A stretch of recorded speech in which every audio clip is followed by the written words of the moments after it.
HarperCollins and Harper Audio present Great Escapes, Journey to Freedom, 1838, by Sherri Winston, edited by Michael Teitelbaum, read by Joniece Abbott-Pratt.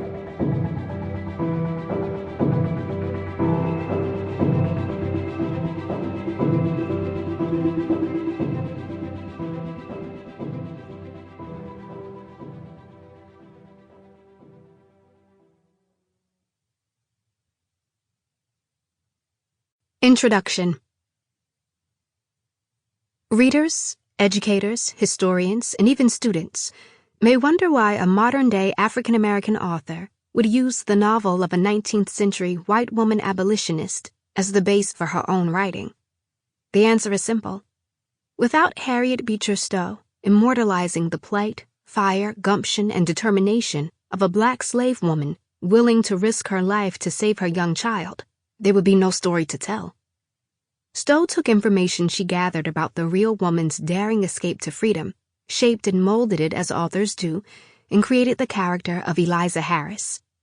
Subsequently, Eliza Harris became one of the most celebrated and recognized figures in American history, despite being an amalgam of Stowe's research. The writings of other abolitionists of the day, such as John Rankin Jr., and Levi Coffin, back up Stowe's account of Eliza's river crossing. Although since the details in their stories differ, it's possible, even likely, that they refer to more than one woman. In fact, many such women, men, and children escaped slavery by crossing the Ohio. Since the real Eliza, like most slaves, was not able to read and write, she did not leave behind any writings of her own as far as we know. We know of her story and others like it only through the writings of abolitionists, like Stowe, Rankin, and others. It is impossible to know for certain the details of her life. Thus, I have done my best to portray her escape as closely as possible to the way it was originally told by Stowe and Rankin.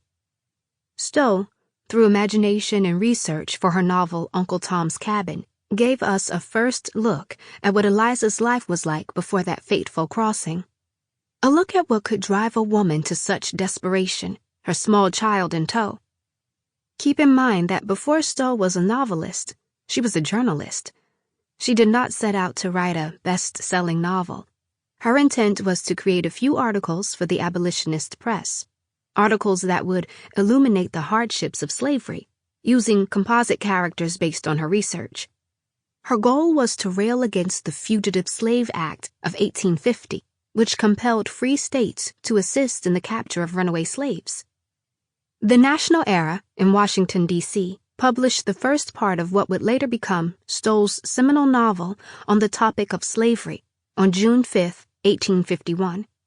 In the spirit of her novel, her articles and her research, and in the tradition of the many retellings of the story from the 19th century, I have retold Stowe's tale while also adding fictional elements that are my own. For example, in my story, the Seldens are based on Stowe's composite family, the Shelbys. I also took from the accounts of John Rankin and his son John Rankin Jr.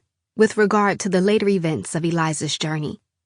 Canadian newspaper articles from the 1930s suggest Eliza's grave rests in Dresden, Ontario, Canada, near the grave of Josiah Henson, believed to have been the inspiration for the character of Uncle Tom.